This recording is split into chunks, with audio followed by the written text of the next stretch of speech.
She didn't deny it. She didn't panic. She didn't even look surprised when I finally said the words out loud. She just leaned back, crossed her arms, and said, "It's been over for a while. You're only realizing it now." That was the moment my stomach dropped. Not because she cheated, but because I understood I was late. Too late to fix anything. Too late to matter. I stood there, replaying months in my head in real time, while she looked calm, almost relieved. No tears. No apologies. No urgency to explain. It felt like I had just walked into the last scene of a movie everyone else had already finished watching. She spoke like this conversation was a formality, not a confession. I asked how long. She shrugged. Long enough. That answer hit harder than any detail could have. It told me everything. She had already processed the end of our marriage alone. I was just catching up to a decision she made quietly, piece by piece, while I was still trying to save something that didn't exist anymore. In that moment, I realized the betrayal didn't start when she cheated. It started when she stopped caring if I ever found out. Before everything fell apart, our marriage looked solid from the outside. We had routines, inside jokes, shared plans that felt permanent. We weren't perfect, but I believed we were stable. I trusted her in a quiet, unexamined way. The kind of trust you don't question because nothing has given you a reason to. We talked about the future like it was a given. Vacations we hadn't taken yet. A house we might upgrade someday. Even arguments felt manageable, temporary. When things fell off, I told myself it was just stress, work, normal marriage fatigue. I never imagined betrayal because nothing in our early years prepared me for it. Looking back now, that's the part that hurts the most. Not that I loved her, but that I believed in us without hesitation. I showed up every day assuming we were on the same side, while she was slowly stepping away emotionally. At the time, I thought commitment meant endurance. I didn't realize that to her, commitment had already become optional. I remember thinking, we'll be fine. That belief would eventually become the thing she used against me. The changes weren't dramatic. That's why I ignored them. She didn't suddenly disappear or start acting suspicious overnight. It was smaller than that, quieter. She stopped asking how my day went and started answering texts while I was talking. Her laughter felt forced, like a habit she was tired of keeping up. She began guarding her phone without making it obvious. Not hiding it, just always placing it face down, always keeping it close. When I noticed, I told myself I was being paranoid. Everyone scrolls more these days, I thought. I wanted normal explanations because they were easier to live with. Physical distance crept in slowly. Fewer casual touches. Fewer moments of comfort. When I reached for her, she didn't pull away, she just didn't lean in anymore. That subtle lack of response confused me more than rejection would have. The worst part is that my instincts did whisper to me. Late at night, when things were quiet, I felt something was off. But every time that feeling surfaced, I buried it under trust and routine. I chose familiarity over truth. Now I understand. The betrayal didn't announce itself. It waited patiently while I convinced myself nothing was wrong. There were red flags everywhere once I looked back. I just gave each one an excuse. Late nights that suddenly became work emergencies. New friends I never met but heard about constantly. Stories that changed slightly each time she told them. Just enough to make me pause, but not enough to confront her. When I asked questions, she'd sigh like I was exhausting her. "Why are you interrogating me?" she'd say. That word, interrogating, shut me down fast. I didn't want to be that husband. So I apologized. I explained her behavior for her. Stress. Burnout. A phase. She stopped inviting me out with her. Said I wouldn't enjoy it. Said it was just coworkers. I believed her because believing felt safer than pushing. Every time something didn't add up, I told myself trust meant letting it go. What I didn't realize then was that every excuse I made wasn't protecting the marriage. It was protecting the lie. Each red flag I explained away taught her one thing very clearly. She didn't have to explain anything to me anymore. The first real moment hit me late one night, quietly, without drama. We were sitting in the same room, the TV on, the house silent in that heavy way it gets after midnight. I said her name twice before she looked up. When she did, her eyes weren't annoyed. They were distant, like I had interrupted a thought she didn't want to share. I asked a simple question. Something harmless. She answered too quickly, then added details I didn't ask for. That's when my chest tightened. It wasn't what she said, it was how rehearsed it sounded. Like she'd practiced the explanation before I ever opened my mouth. I remember thinking, Why does this feel like I'm intruding? That feeling stayed with me. I went to bed beside her and felt completely alone. No fight, no accusation, just a quiet sense that I was no longer part of something important in her life. I didn't confront her. I didn't investigate. I told myself I was tired. But that night, staring at the ceiling, I knew something fundamental had shifted. The trust didn't break loudly. It cracked silently, and I chose to roll over and pretend I hadn't heard it. After that night, her behavior changed in ways I couldn't unsee. She became more controlled, more deliberate. Conversations felt managed, like she was choosing words carefully instead of speaking naturally. When I tried to connect, she responded with politeness instead of warmth, like I was a guest overstaying his welcome. She stopped sharing details about her day. Everything was fine, busy, or nothing worth mentioning. But her mood didn't match the words. She was distracted, often smiling at her phone, then suddenly cold when I entered the room. It felt like I was interrupting a different life she didn't want me to see. Small things disappeared. No more checking in. No more random messages. Even arguments faded, not because things were better, but because she no longer cared enough to fight. Indifference replaced tension, and that scared me more than anger ever could. I kept asking myself what I'd done wrong, because that explanation hurt less than the truth. It was easier to believe I was failing than to accept she was already gone. I didn't realize then that emotional distance isn't a phase. It's a decision made quietly, long before anyone admits it out loud. The lies weren't dramatic. That's what made them unsettling. They were small, clumsy, unnecessary, the kind of lies you tell when the truth is already too dangerous.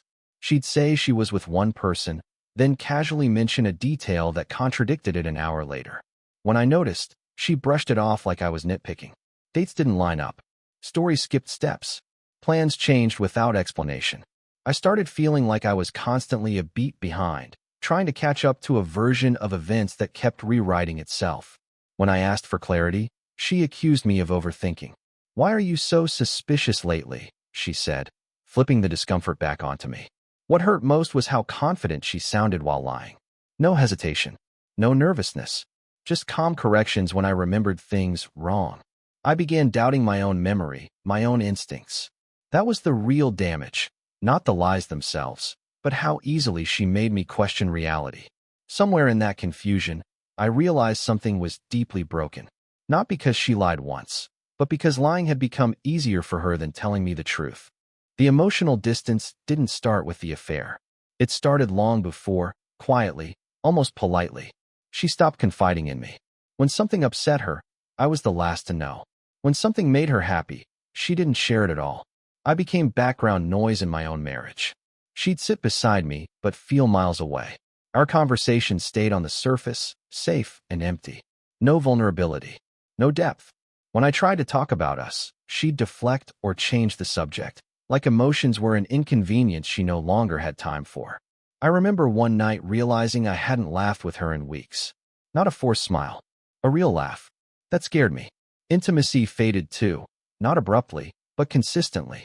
Excuses replaced closeness. Tired, busy, not in the mood. I accepted every reason because pushing felt like begging. Looking back, the affair didn't create the distance. The distance created space for the affair. By the time someone else stepped in emotionally, there was already a void, one she never tried to fill with me. I didn't uncover it in a dramatic way. No lipstick, no midnight confession. I found it by accident, which somehow made it worse. An email preview lit up her phone while it was charging on the counter. Just a few words. Familiar. Intimate. Not meant for me. My chest tightened before my brain caught up. I didn't confront her right away.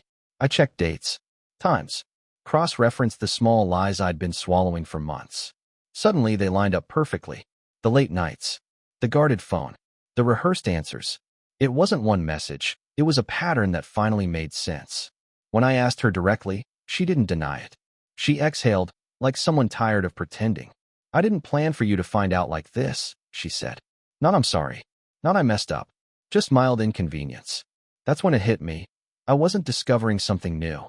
I was catching up to a reality she had already accepted. The affair wasn't a mistake she feared losing. It was a choice she had already lived with, comfortably, while I was still trying to save a marriage that had ended without telling me. When I finally confronted her, I expected something. Denial, anger, tears, panic. Anything that showed this mattered. Instead, she looked at me like I was late to a meeting everyone else had already attended. Calm, composed, almost bored. I told her what I knew. I laid it out slowly, watching her face for a crack. There wasn't one. She didn't interrupt. She didn't rush to explain. When I finished, she nodded slightly and said, "So?" That single word hit harder than any confession. I asked her why. She shrugged. Things were bad. You know that. No accountability. No apology. Just a vague rewrite of our history where her choices were inevitable and my feelings were irrelevant. I raised my voice without meaning to. She stayed quiet, letting me unravel while she stayed in control. That's when I realized this confrontation wasn't a turning point for her. It was a formality. She had already detached emotionally. I was just finally saying out loud what she'd accepted months ago. Standing there, I understood something brutal. I wasn't confronting a mistake. I was confronting the end, and she had already made peace with it. What stayed with me wasn't what she said. It was how calm she was. Her voice never shook. Her hands didn't fidget. She didn't look like someone who had just been caught betraying her husband. She looked like someone explaining a decision she made a long time ago. She told me the affair wasn't dramatic. It just happened, she said, like that explained everything. When I asked if she felt bad, she paused for a second and then answered honestly, "Not really." No cruelty in her tone. No apology either. Just emotional neutrality. That was the moment I felt something inside me collapse. I had prepared myself for anger or excuses, not indifference. She wasn't defensive because she didn't feel accused. In her mind, this was already settled. The guilt I was searching for simply didn't exist. She watched me process it all with quiet patience, like she was waiting for me to catch up emotionally. And I realized something terrifying. Her calm wasn't strength. It was distance. She had already grieved the marriage alone. I was standing in the wreckage, while she had already walked away. After she finished talking, something in me finally gave out. Not in a dramatic way. I didn't yell. I didn't cry right away. I just sat there, staring at the floor, feeling hollow. Like all the emotions I'd been holding back finally realized there was nothing left to hold on to. My thoughts started spiraling. Every memory felt contaminated. Moments I thought were real suddenly felt fake. I replayed conversations, trips, quiet nights on the couch. All of them now carrying a second meaning I never consented to. I felt stupid for trusting her. Even more stupid for blaming myself. I remember thinking, this is what it feels like to lose your past, not just your future. My chest hurt in a way I couldn't explain. Breathing felt shallow. I excused myself and went into the bathroom, closed the door, and finally broke down. Not because she cheated, but because I realized how alone I had been for so long without knowing it. That night, I didn't sleep. I lay there listening to her breathe calmly beside me, knowing that while I was falling apart, she felt nothing. And that realization hurt more than the affair itself. The decision didn't come from strength. It came from exhaustion. I realized I had been chasing someone who had already left, trying to prove my worth to a person who no longer cared to see it. Every question I asked, every explanation I wanted, only pulled me deeper into her indifference. I stopped asking why. I stopped replaying conversations, hoping to find the sentence that would make her feel something. There wasn't one. The clarity came quietly. You can't convince someone to value you if they've already decided you don't matter. That night, I told her I was done chasing. Not angrily, not dramatically, just plainly. She nodded, like she expected it. And that reaction confirmed everything. My pain wasn't a wake-up call, it was background noise. Walking away didn't fix the hurt, but it stopped the bleeding. For the first time in months, I chose myself over answers I would never get. I understood then that self-respect doesn't arrive loudly. It shows up the moment you stop begging someone to care. After I stopped chasing, the distance between us became undeniable. We existed in the same space, but lived completely separate lives. Conversations were minimal, functional. No tension, no warmth, just silence filled with things we no longer bothered to say. I stopped checking where she was. Stopped waiting for her messages. The emotional cord I'd been clinging to finally went slack. It wasn't peace yet, but it was quieter, less desperate. I felt myself pulling back, protecting what little energy I had left. She noticed the change. Not because she missed me, but because my detachment disrupted the balance. When I stopped reacting, she lost the mirror that reflected her choices. And for the first time, her calm wavered slightly. That's when I understood distance wasn't punishment. It was clarity. Detachment wasn't cruelty. It was survival. I wasn't trying to hurt her anymore. I was trying to save myself. And in that space, away from her indifference, I finally started to breathe again. It took me a long time to accept the truth, but clarity eventually replaced the pain. I didn't lose my marriage the day I discovered the cheating. I lost it the moment she checked out emotionally and felt nothing about betraying me. The affair was just the evidence. Her calm reaction was the verdict. I stopped asking what I could have done differently. Cheating is a decision. Indifference is a choice. And a lack of guilt says more about the person who betrays than the one who's betrayed. Love without empathy isn't love, it's convenience. If you're reading this and recognizing your own relationship in my story, hear this clearly. When someone cheats and feels no remorse, believe them. Don't chase explanations. Don't beg for emotions they don't have. Self-respect begins the moment you stop accepting blame for someone else's choices. I didn't find out too late to save the marriage. I found out just in time to save myself.